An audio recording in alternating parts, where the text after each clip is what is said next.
Seigneur soit avec vous. Et avec votre esprit. Évangile de Jésus-Christ selon saint Luc. Gloire à toi, Seigneur.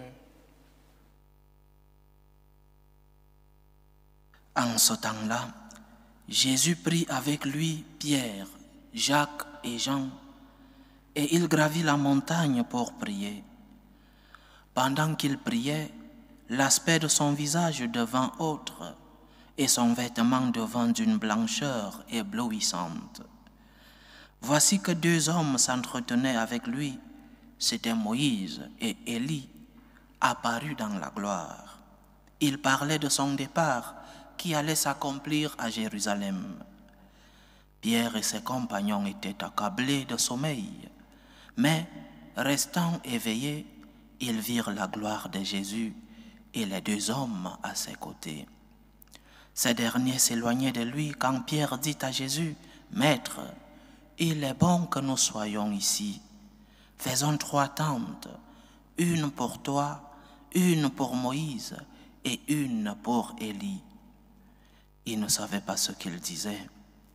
Pierre n'avait pas fini de parler qu'une nuée survint et les couvrit de son ombre. Ils furent saisis de frayeur lorsqu'ils y pénétrèrent. Et de la nuée, une voix se fit entendre. « Celui-ci est mon fils, celui que j'ai choisi, écoutez-le. » Et pendant que la voix se faisait entendre, il n'y avait plus que Jésus seul. Les disciples gardèrent le silence, et en ces jours-là, ils ne rapportèrent à personne rien de ce qu'ils avaient vu. Acclamons la parole de Dieu. Louange à toi, Seigneur Jésus. Une des expériences dans notre vie chrétienne, c'est que parfois nous agissons par des sentiments. Et il est normal que l'homme agisse par des sentiments. Mais nous savons tous qu'un sentiment a comme caractéristique qu'il va et vient. Aujourd'hui, je suis triste, sentiment de tristesse.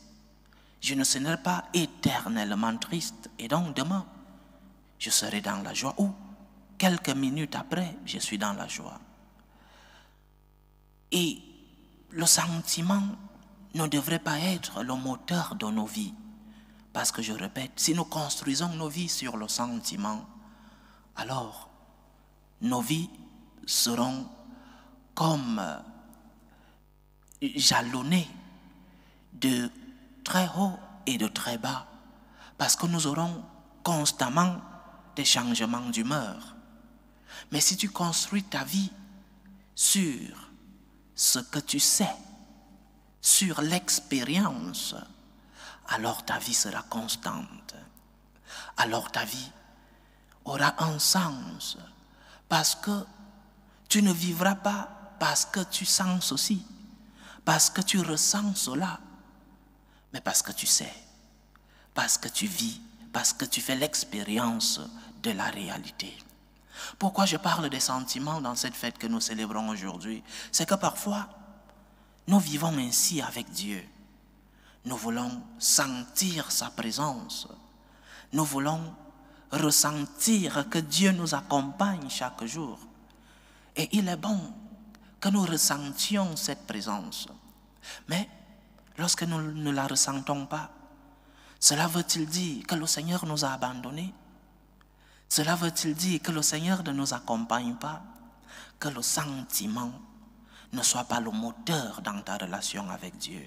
Dieu t'accompagne chaque jour. Ce qui devrait motiver ta relation avec Dieu, c'est que je sais que le Seigneur est là. Aujourd'hui, je ne fais pas ce sentiment, je ne ressens pas qu'il est là, mais je le sais. Aujourd'hui, mon cœur n'est pas aux anges, mais je sais que le Seigneur est là. L'expérience de la réalité est ce qui devrait nous conduire. En fêtant la fête de la transfiguration, nous constatons que les apôtres, les 3, ont vécu un grand moment, un grand sentiment. Ils ont vu, ils ont écouté, et ils ont été remplis de cette présence du Seigneur. Une présence merveilleuse, mais pas comme les autres. Et c'est en cela que l'évangile, la fête d'aujourd'hui, vient nous enseigner. Dieu t'accompagne chaque jour, mais de temps en temps, il te donne de grands moments.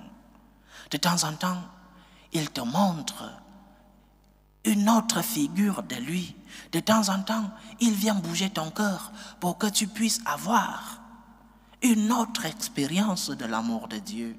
Pour que tu puisses savoir que le Seigneur qui t'accompagne au jour le jour, qui t'accompagne dans le silence, que ce Seigneur peut aussi se faire montrer d'une manière merveilleuse et t'accompagner lorsque la croix arrive.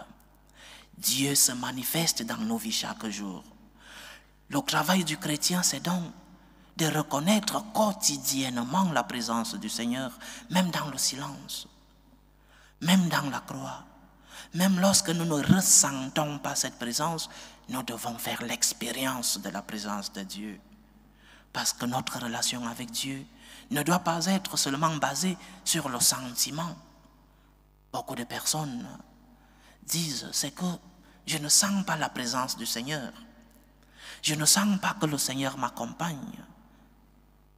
Si tu construis ta relation sur le sentiment, alors cette relation avec Dieu sera une relation superficielle. Parce que lorsque le sentiment s'éteint, lorsque tu ne ressentiras pas, tu penseras, tu croiras que le Seigneur t'a abandonné. Oh que non, Dieu t'accompagne même dans le silence. Dieu est avec toi même lorsque tu ne ressens pas. Parce que tu as fait l'expérience de l'amour de Dieu, tu sais que ce Dieu se manifeste parfois dans le silence et se manifeste parfois par des moments où il te montre cette transfiguration. Construis donc une relation où tu vois Dieu dans ton quotidien. Et lorsque le Seigneur te montre ce sentiment, alors profite comme les 3 apôtres. Il est bon que nous restions ici. Il est bon que nous soyons avec toi, Seigneur. Qui n'aimerait pas vivre un moment comme celui-là toute sa vie? Mais le Seigneur, dans sa bonté, nous prépare. Lorsque tu vis des moments de transfiguration, lorsque tu vis des grands moments avec le Seigneur, lorsque le Seigneur est entré dans ta vie d'une manière forte, il vient aussi te rappeler que la croix est une réalité de la vie. Parce que l'objectif de Jésus, ce n'était pas seulement de leur montrer son visage transfiguré, ce n'était pas seulement de leur faire écouter la voix du Père, mais c'était aussi de les préparer à la croix qui allait arriver, préparer à la passion. Parce que vous avez vu la gloire de Dieu, vous êtes remplis de force pour pouvoir affronter les problèmes de la vie. Parce que tu as vu la gloire de Dieu, tu peux affronter les réalités, les croix de ta vie. Parce que tu as expérimenté la gloire de Dieu, parce que tu as expérimenté l'amour de Dieu, tu peux dire lorsque vient la croix, oui, le Seigneur est avec moi. Oui, Dieu m'a montré son visage. Parce que les moments de lumière, les moments de transfiguration, les moments de Tabor viennent préparer le moment de Golgotha. Les moments de Tabor viennent préparer les moments de croix. Il y a 2 grandes montagnes dans l'histoire de la vie de notre Seigneur. Il y a le mont Tabor, le mont de la transfiguration, le mont de la gloire, le mont de la lumière. Il y a aussi le Golgotha, le mont de la croix, le mont de la souffrance, de la douleur, de la persécution. Mais ces 2 monts sont intrinsèquement liés. Le Seigneur nous a montré dans nos vies, à chacun de nous, il nous a montré qu'il est présent au mont Tabor. Il est aussi présent au Golgotha. Il est présent dans tes moments de lumière, dans tes moments de succès, dans tes moments de gloire.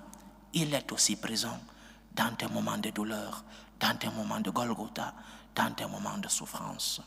Ne choisis donc pas seulement le Dieu du Tabor, le Dieu de la lumière, le Dieu du succès. Ce Dieu parfois te montre aussi sa face du Tabor, sa face défigurée, sa face de la souffrance. Essaie donc d'accepter ce Dieu qui t'accompagne chaque jour dans le succès, dans la gloire, la lumière, mais aussi qui te dit, dans ta croix, je suis le même Dieu qui t'a montré la lumière dans le Tabor. Je suis le même Dieu qui revient au Golgotha pour t'accompagner dans ta souffrance. Dieu se manifeste dans nos vies chaque jour, chers frères et sœurs. Mais de temps en temps, il nous montre des moments particuliers pour que nous puissions être remplis de force et que nous préparions les moments de croix. Prépare ton moment de croix parce que tu es en train de vivre ton moment de gloire. N'oublie pas que Dieu te montre différentes figures dans ta vie. Dieu, parfois, est présent dans la croix, mais aussi, il est présent dans la lumière, dans la gloire. Le mont Tabor et le mont Golgotha sont des monts unis dans l'histoire de notre Seigneur. Et ces deux monts doivent être unis dans notre vie de chrétien. Dieu est présent dans tes moments de gloire, dans tes moments de succès. Il est aussi présent lorsque viennent les souffrances, lorsque viennent les douleurs de la vie. Accepte le Seigneur dans la lumière, accepte le Seigneur dans la souffrance. Que le Seigneur nous aide. Loué soit Jésus-Christ. À jamais.